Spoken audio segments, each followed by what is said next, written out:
Reaching for the stars is tough as it is. Sure is, but to reach something unprecedented, that takes some courage. So this morning, I wanted to introduce you to Victor Glover, destined to be the first black man to fly around the moon. Reaching for the stars is tough as it is. And liftoff of Artemis 1, back to the moon and beyond. But it's far more difficult to reach for something you've never seen someone else do.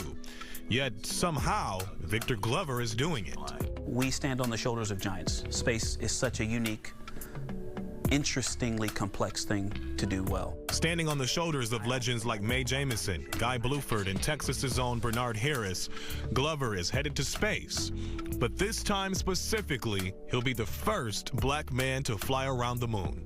It's bittersweet, it really truly is, because I'm excited, you know, my grandparents are excited, my parents are excited, but I also think, you know, it's 2024. It'll be 2025, and that's the first time. Glover will be the pilot on the Artemis 2 as it blasts into space late 2025.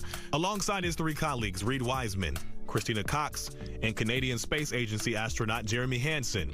It will be NASA's first human crewed lunar mission since Apollo.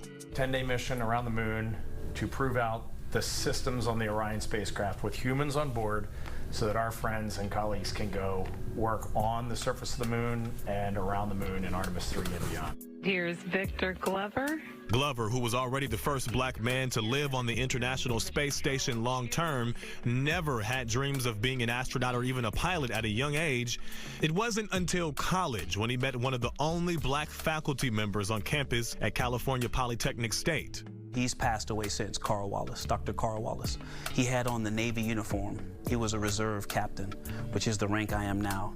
But as soon as I saw him, that gap in my knowledge went away. That power of exposure led to Glover obtaining 3 engineering-related master's degrees. When you hear people say, what you see is what you be, in a sense, what you saw is what you ultimately became, do you hope that you can be the same for someone else seeing you and believing it? Oh, absolutely. You know, I think it's important for people to be able to dream in all colors. And now today, he's training to fly to space.